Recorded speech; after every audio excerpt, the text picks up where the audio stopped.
Ahora vamos a entrar a un tema que me apasiona. Lo confieso. Now we will explore an issue about which I confess I am passionate, the relation between decentralization and the 21st century socialism.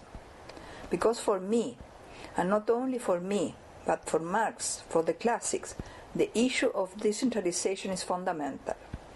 If one is constructing a society that seeks the full protagonism of the people, the full human development through participation, then creating appropriate spaces for participation is basic, because not every space is convenient for protagonism of the people, for decision-making by people. These spaces are not for self-congratulation, or for conversing, or drinking tea, but they are spaces for decision-making.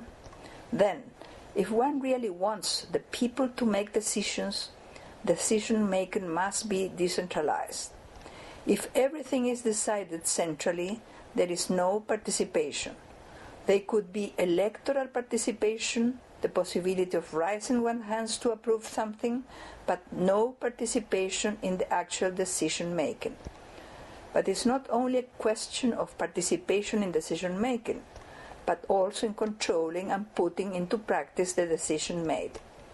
It is not much fun for an assembly of citizens to make a decision and then have the authority decide if it will be put into practice or not. That is the essence of participation for us. If the state decides everything, there is no capacity for local initiatives, and the state ends up being an obstacle. That is not something that I say. Marx said it. It hindered the free movement of society. And Itvas Mesarov, an Hungarian now living in England, has written a very thick book of more than 1,000 pages, Beyond Capital, often cited by Chavez. There, he emphasized that excessive state centralization determined, in the case of the socialist countries of the 20th century, that both the Soviets and the Factories' Council has been deprived of all effective power. Because clearly, as I said, if the decisions are taken elsewhere, then how can we speak about participation? So to succeed in building socialism, we need to accomplish a genuine autonomy and decentralization in decision-making. That is the contrary of concentration and centralization, which results in bureaucracy. In Spanish, we speak about burocratismo because we use the word burocracia to design the people that works in the state. Later, we will analyze the bureaucratic deformation in much more detail. Es interesante que Lenin, ¿no?, murió, no sé si ustedes saben, muy preocupado. It is interesting to know that Lenin was very worried about the bureaucratic deformation of the Soviet state when he was close to death. He attributed those deviations to the legacy of Tsarism, a survival from the past. I want to read to you what Lenin says about bureaucracy.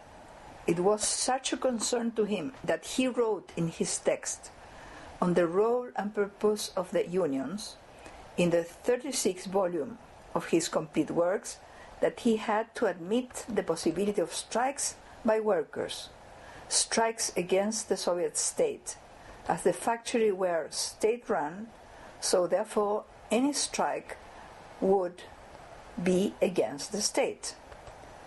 Why did he admit that? It would be more simple to say, if there is a proletarian state and the factories belong to this proletarian state, therefore there is no contradiction. What meaning then does a strike have under socialism? The end objective of strike under capitalism is the destruction of the bourgeois state apparatus. In a proletarian state in the transition, like that of the Soviet state, the end objective of a strike will only strengthen the proletarian state and the power of the proletarian class. But why would the state be strengthened if strikes are made against it? Because, he answered, strikes will be a struggle against the bureaucratic deformations of the state. The Soviet state is not perfect. Proletarians want the state to correct its errors. And therefore, there is the possibility of an autonomous workers' movement against the bureaucratic deformations of the state. I think this is very important text. But how this bureaucracy appears? Lenin asserts that bureaucracy was inherited from the past. I think his argument is only partially true. He never saw that bureaucracy originates also in the excessive centralization that exists in the Soviet state. It was not just a legacy from the past. As the Soviet state itself was so centralized in making decisions, the conditions were created for a large bureaucracy. Historically, socialist states have had more bureaucracy than capitalist states.